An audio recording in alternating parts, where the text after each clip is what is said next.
See, watch the balance with the talent, looking gallant with the queen. We hardly think pattern when we in here. Love good vibes and manners what we SKANDOUZ see. people, this is season 4 of the head-to-head interview series, episode number 6. And I'm joined by, I'd say, 2 old friends, 2 people you might be familiar with from season 1. You know, 2 incredible MCs, man. 2 of my good friends in this business. You know, so without further ado, let me welcome Anyway Tha God. I don't want to know you, Joker Starr. Welcome to the show, King. Listen. Yo, I know we got a lot to discuss. Very big project just came out, literally just dropped. You know, and been listening to it all weekend, and I definitely wanted to get you involved just to expand on this project, man. So please tell us about this new album that you brought out. This new album is called Gawds Children, producer Dirty Foot. And we decided to do this idea of trying to make hardcore rap over reggae samples, maybe in like 2016, 2017. And yeah, obviously, Anyway Tha God is my co-lead for a lot of my projects because he don't complain, he don't get flustered, doesn't feel pressure, he just does what's asked of him like a soldier, as his apparel says. So yeah, kind of shared the beats amongst certain peers. At the time I didn't have a home set up. Anyway, I had a home set up, so a lot. Basically, if not for him, the big chunk of the album wouldn't have been done. Because obviously I took care of my solo bits. I took care of also the bits that have Danny Bliss on them. But everything else, and I took care of Parky's verse. Every other voice you hear on there is through him. So without Anyway Tha God, the album don't happen. It does. Really? Right. So when you say you took care of Parky's verse, Parky recorded it in the studio, or? No. We went to a studio and recorded it separate, or he recorded his verse separate to the setups we were using at the time. Right. So how did you first link up with the producer, with Dirty Foot? I've known him for years, man. I've worked together before under a different pseudonym. So how we work together, how we managed to create music together, and the sound and the vibe and the charisma that we both have and the synergy. It's just easy, like fully, other than Asen or Anyway Tha God, like probably, and Parky, really good friends with Dirty Foot. So more time when we're talking, it's not really about music, it's just about life. It's children, it's kids, music, football.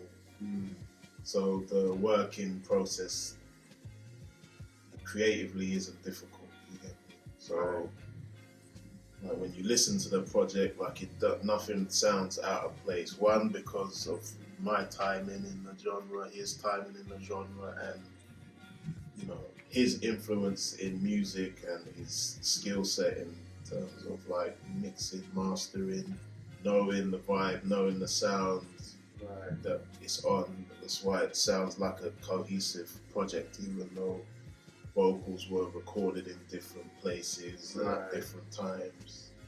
You know, it doesn't sound like it was recorded within 2016. Okay. So, Nice.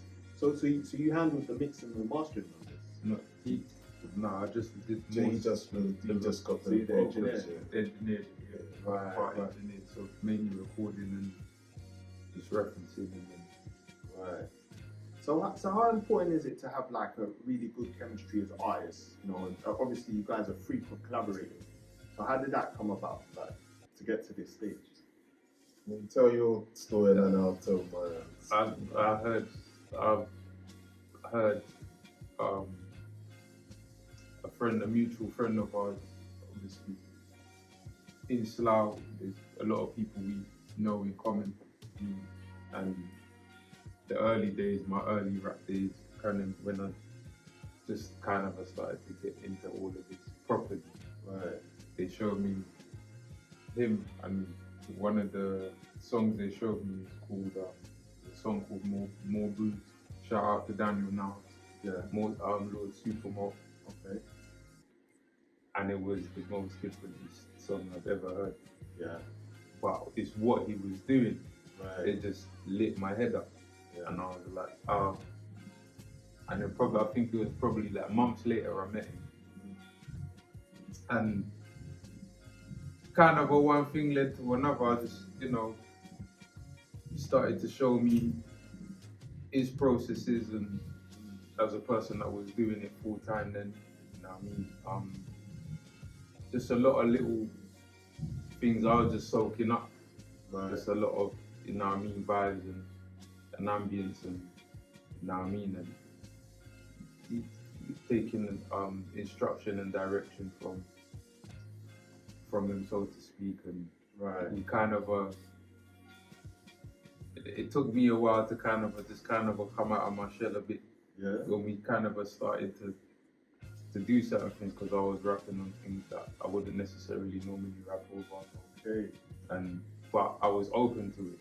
Right. And just enjoying kind of seeing what kind of will come out, what kind of things, because I'd listen to him and what he would do over the things we both hear was different.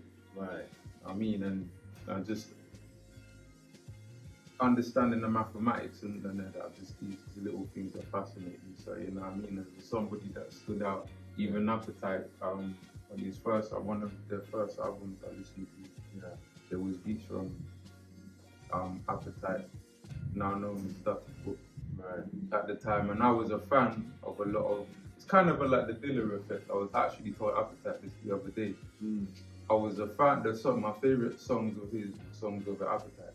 Okay. So it's like I You was had a chemistry from early. early. So there were certain things. It's one of my favorite tunes. Yeah. A lot of them were over Appetite beats, and then it is. You just kind of get to know, like family, innit? You just get to know and understand relationships, and likewise that's how me and Parky and Jazz T and everybody, we kind of all these notes, So it's just one of those, it's the bridging of the family, really, but it was more through something kindred, you know what I mean? No, for real, you can't force chemistry like that, man. So would you say that was like kind of like the origin of the Jones Brothers then? Not in this music. Jones Brothers it started out something completely different to what it is now. Right. But what gives it, makes us cohesive and have our synergy is that for the second decade of my career, he's experienced everything I've experienced. Right. So when it comes time to make music, a lot of people get intimidated, where he knows how to just zone in, know that he's the creator of his own style. He doesn't have to compete. It's not a competition. Just do you, and I'll compliment him, but vice versa. He'll compliment me. It's not a competition. But we have acquired a high standard, a high-end finish, which is totally different to each other. But because we have been around each other for a decade plus, I know his children, you know what I mean? He knows the same similar friends, he knows my partner, I know his partner, It's not just a musical synergy you're hearing. It's brotherhood. Real brotherhood. Yeah, man, like the music is secondary. Right. Yeah, man. And that, to be honest with you, man, that comes through in the music as well.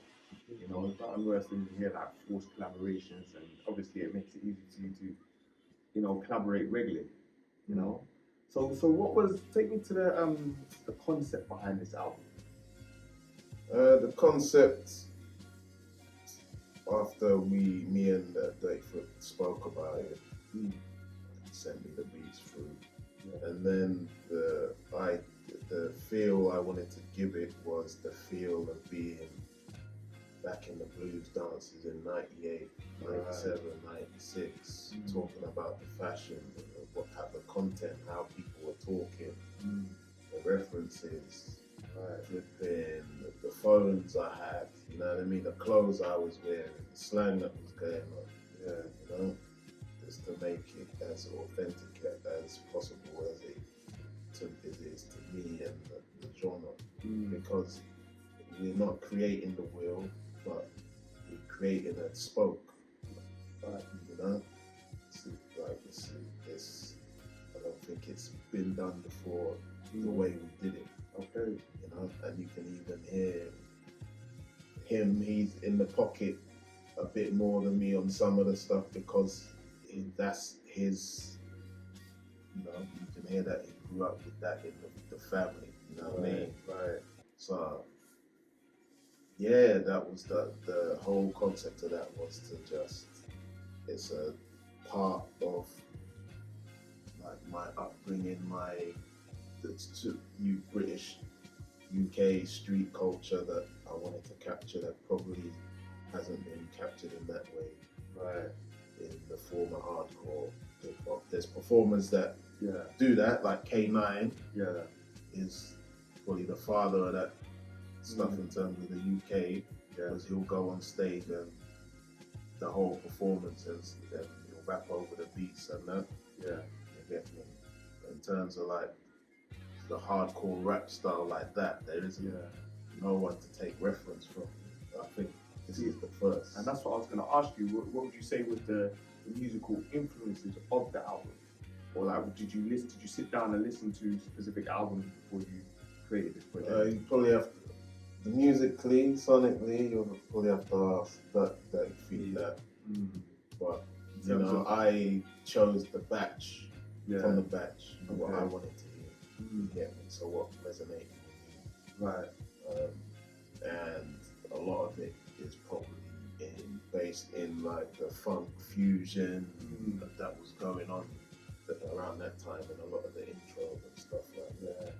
You get me? You have, in some of them you have heard the samples before, but even the ones where you've heard the samples before, he's done something a bit different, either chopped it different or changed the tone of it. You know? So, okay.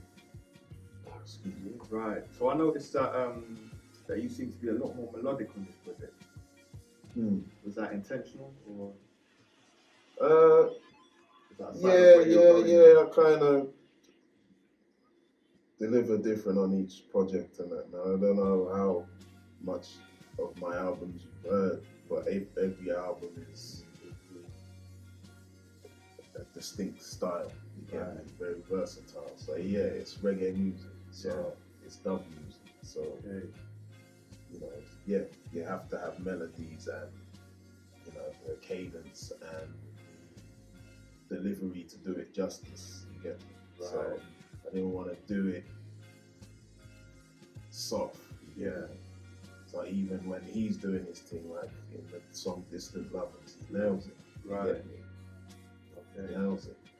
And that is just the feeling that he had to it.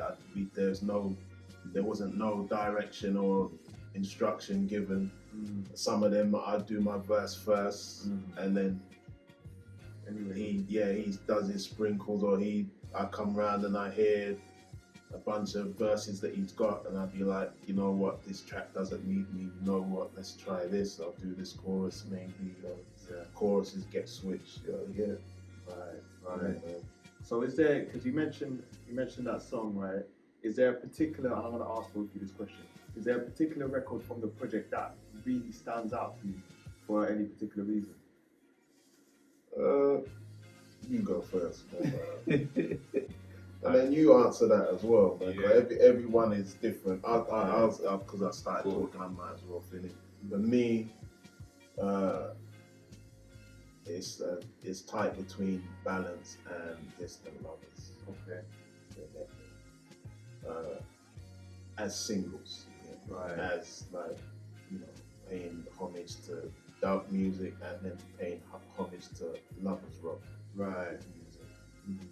But then as I'm listening to it now, it's out with like, I can relax that it's out. There's certain rhythms on there, like when you turn it up, it just sound hard, like Loud Dog sound hard. I never really listened to it how I listen to it now, because it's out. Like I'm just thinking about singles and visuals. Loud Dog is hard. And then the last two on the album is hard, more on hard. So I'd say my favorites are Balance and Distant Lovers. Okay. Not gonna lie, for me it's hard. It's super hard. Yeah. Because I will listen to them and then I like Balance. Right. I like Distant Lovers. Revelations will come in and just change everything. Yeah. You know what I mean? Revelations is my truth. Right. That's my truth, and that's just him. Okay. And I like what's Dirty Foot's favorite tune is We Not Talk. yeah, that song is a That's the serious song that kind of started the project where it went. Yeah, that was the first one I recorded. Okay. And Revelations and War of. Right. Revelations and War of. Okay. War of. The War is kind of like the whole album. You got different elements, Right. and it's like when you go to a blues, Yeah. there's always a section where I don't know they did that. I know, right, depiction of blues, like a blues situation or film about going to a blues dance. That's On the BBC. Yeah, on the BBC thing, and they had the one section where they kind of allowed the ragamuffin man to just skank out on the Was that water. the Silly Games episode? It might have been. Where that Yeah, song yeah. plays the whole song Yeah, in the thing. yeah. Yeah. That it might have been that, but there's one scene in there where they kind of let the ragamuffin just skank out on the water and let the troublemaker just get his off to kind of feel included. And kind of war runs like that. That's what war runs. And that kind of takes you back to the early 80s, late 70s. Yeah. You know, something that our parents used to rave to, man. Yeah. I mean, you spoke about visuals on the project. So is there actual video out for any of the singles yet? Yeah, there's two videos out. One for Balance and one for Distant Lovers, man. Right. And that's another thing that annoys me about the internet and the algorithms, man. People that need to see the stuff don't get to see it, man. So, like the visuals, I wanted them to look like they were filmed grainy, like watched them in 1986, like watching that kind of grading of the videos and that. So, right. Okay. Paying homage to the old music. Right. So is there, like, did you have a particular director that you went with, or like you spoke about having that specific look? I just chose two different people, right? So the first one, Honey JD, and then the second was The Face Up.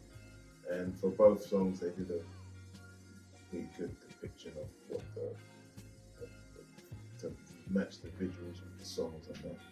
Right. Okay.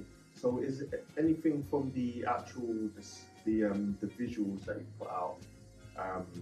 Is that any of that going to translate into the live show with how you present this project? No, I don't think so, not really. But I'll find a way to enhance my show with it. So, they're not really the visuals aren't really gonna take the direction into where the show goes, but the new music will have its section and raise the stock of the show. Right. 100%. So do you have like a rough date in mind when you wanna put that show together? Or? No rough dates, man. It's like if there's a demand for it, I'll do it. Right. Is there vinyl coming? Again, if there's a demand for it, I'll do it. Like, I was having a conversation with one of my friends who's he's not an artist, he's a consumer. So he was giving me like some point of view from a consumer point level. So like I just have to treat my releases more like art, instead of just music, because there's depths and levels and things that I'm doing in the music that you can appreciate more if you have something tangible to add to the story of it and treat it like collectible pieces. So the music is secondary. Right. You know what I mean? The art becomes first. You know what I mean? So photography, visuals, flipping, photos. I don't know what direction I'm going to take it, but I need to try some new shit. Yeah, we need more of that, man. So let me get your views on, obviously you guys observe how people put out music in 2023, right? And especially from our scene in the UK, underground UK hip hop scene. I mean, in terms of how you plan to put out music in the future and stuff that you've got right now, do you have like a specific strategy, or in terms, because you mentioned algorithms earlier, so does that affect how you put out music going forward? For me, I'll be honest. No, it depends. I don't know. Not really. If I've got an idea, depending on what I'm doing. Because I've got projects I'm sitting on. But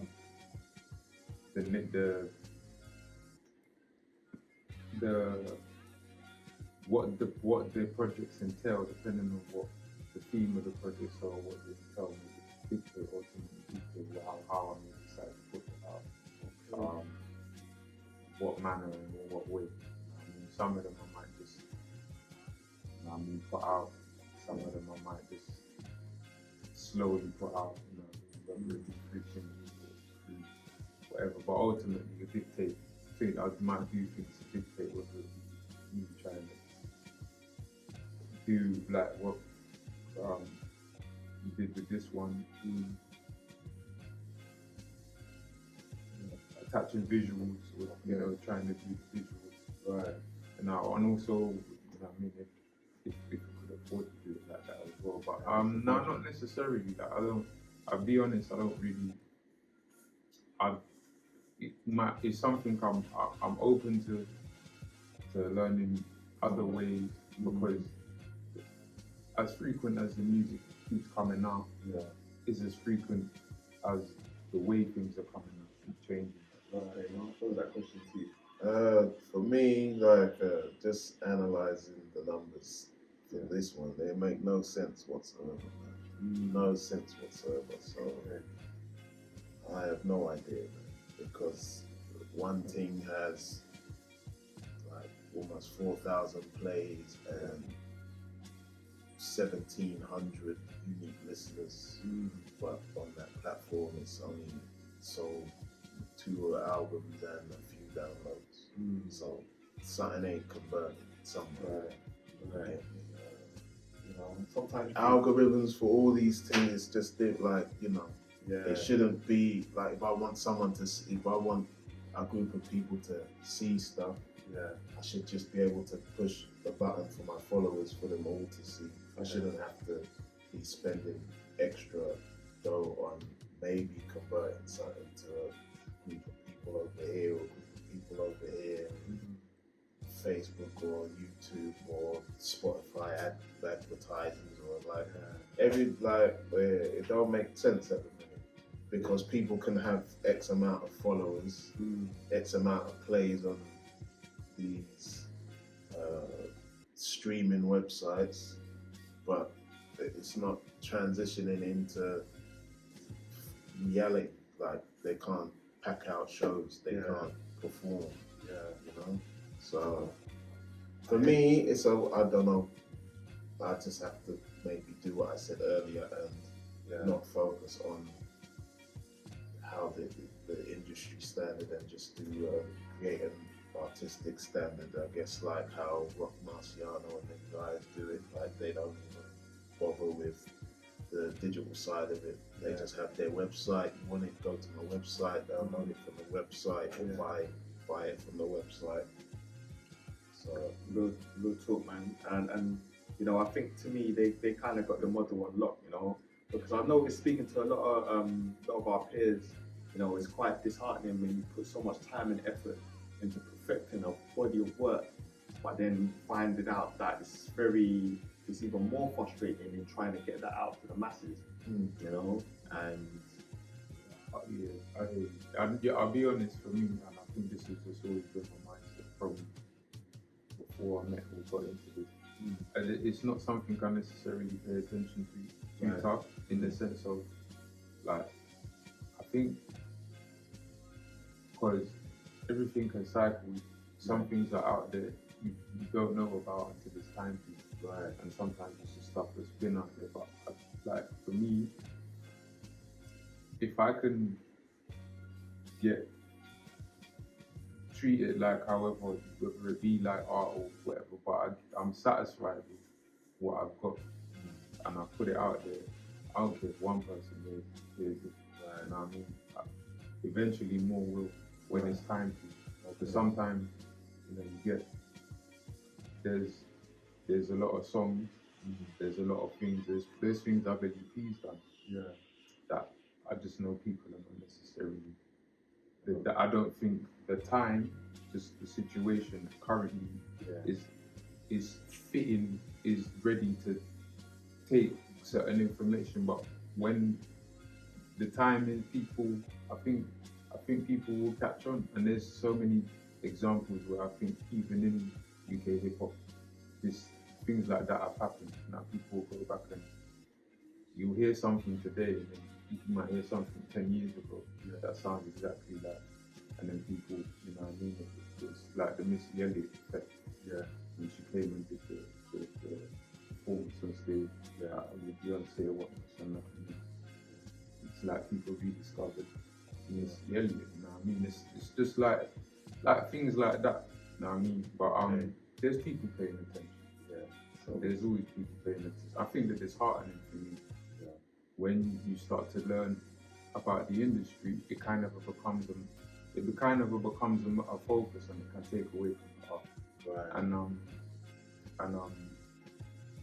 when that kind of becomes a focus, it kind of makes you this. It kind of disheartens you a bit, because you find out other people make more money than what you're doing than you are. That's the disheartening factor. Because it's like, if you didn't know, say ignorance is bliss. When you don't know, you don't really care. You just have to do what you do.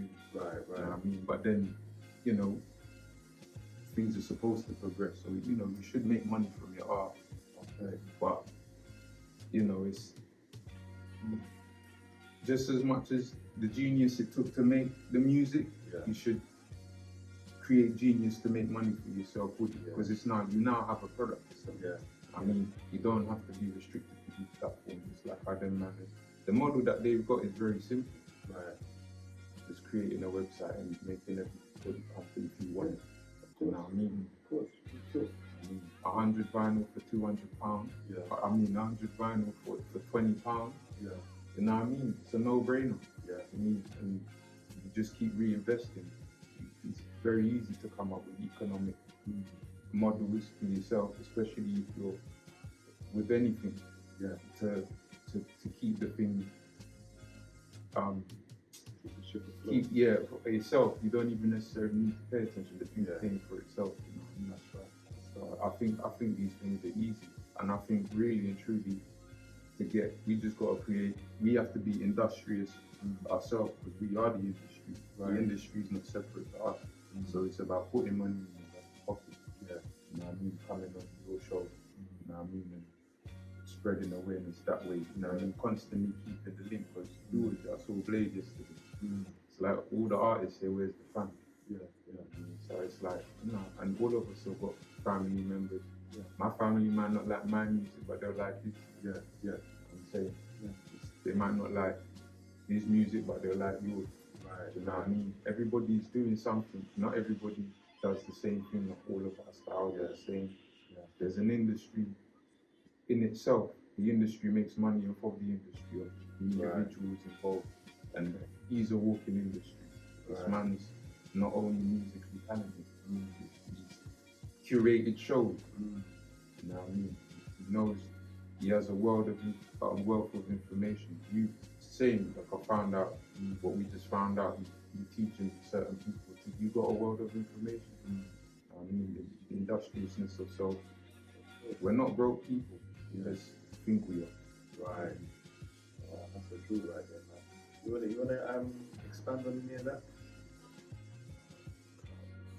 Expand on what he said, like, because he touched all bases, man. Right. In terms of, you know, not getting disheartened, and you know, everyone has something to offer. Right. The main thing I took from that is just finding a way that works. Finding a way that works. Right. And the way that it works could be a unique idea, it could be something that is doing the digital, finding the time to do shows, maybe stepping to the side in the industry and podcasting, like, you know, there's a whole list of things you can do, which could bring attention to the music. You know what I mean? Right. Maybe the music isn't the gateway. Right. It's the passion, but it's not the gateway. So keep poking and trying things, trying things out, man. You're never too far down the road to try something new. Right. Okay. So that's my mantra for myself. Yeah. I want to get into a few different things. So when you've mastered one thing, you're kind of, it's easy to do it, but it's not easy. It's very difficult because we're doing that one thing at a high level to kind of try and take that and get as good at something else as you have been doing this for 10 years. It's daunting, but you've got to do it. You've got to do it. But I hear that, man. Being multifaceted is the new way. Yeah, of course, man. 110%. So, obviously you've got this incredible album that's just come out. What's next on the horizon for you, man? Can you reveal such information just yet? I've just been releasing singles. I might just keep releasing singles. I don't know. You might get something before the year's up. Yeah. But it's looking like probably first quarter. Yeah. Next year. Okay. It's looking like. I'm gonna have to sit it down and be like, yo, this, that. Yeah. Make a strategy with that and go with that, and then that strategy can take you half the year, and it's structured. You know what's coming to play. You got a Joker Starr at A&R right now. Yeah. I'm saying encouragement. He's got the music. Yeah. I haven't even heard all of it, but I'm hearing from Parky that, oh man, there's stuff in here. Yeah. Incredible. Like, dude. Yeah. Like, boy. Yeah. So I know he's, you know, and he's very humble in how good he is. Right. But you know, he is a one of one. Right. You get me? He is our Shaw's version of Andre 3000. He's a one of one. You get me? So, you know, you don't have to be egotistical to kind of get your point across, but you know, to be stern, right? What you got, stern with people to make sure they know who they're dealing with. You know what I mean? You get me? There's no way certain of us should be having to struggle like we are over here in terms of like the ability that we have and the skill to take life and, you know, as complicated as it is, simplify it and regurgitate it and give people lessons which they can, you know, take with them through their day to day. So, you know, some of these Andre 3000 has got iconic tunes, this guy's got iconic tunes, just that, you know. Yeah.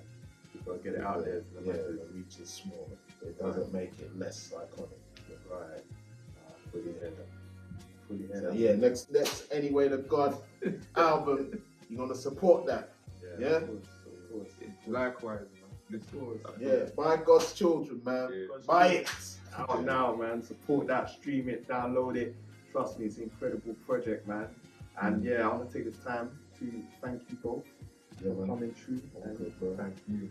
you know, showing love, man. How can the people find you, man? How can they get in touch? Mainly Instagram, Joker _Starr, 2 R's _SUPAH. Go there. Or you can just put my name in a search engine, Joker Starr, and then all the links will come up. My Bandcamp, my Spotify. You can find me everywhere, man. Apple Music, all of them ones there. Tidal, yeah, I'm on there. There's no excuse. Wicked. Likewise, my Instas, Gods and Lords GAWDS, ANDLAWDS. You'll find me, and same man, just Google me anyway, spelled properly, THA GOD. You'll see him. I'm everywhere as well. Man. More coming. Wicked. Likewise, man. Just support all our music, man. Yeah. I mean, you want to hear something different and something, you know what I mean? Got some special. We got a lot of special music out there. Yeah, man, he's got the Jones Brothers, he's got stuff he does with Rap Exchange, he's got music with HEAD2HEAD coming. I've got stuff with King Kashmir, the God Status stuff, the GAWD space STATUS. Yeah. STATUS, yeah, man. God Status, Firmamentum album, my back catalogue of albums, you get me? From Bloodrin to flipping Magnificent to Gawds Children to Northborough State Project to the God album. Jeez. Some Back other stuff catalogue and a there. half, boy. Yeah, man. Go discover some old stuff, man. It's there. Good, man. Anyway, you got featured on 50 MCs as well. That's right, I was going to say. Man, there's a lot, bro. There's a lot. So yeah, till next time. Salute for watching. Peace. Peace. See watch the balance with the talent looking gallant with the queen we hardly think pattern when we in here. Love good vibes and manners while we sing.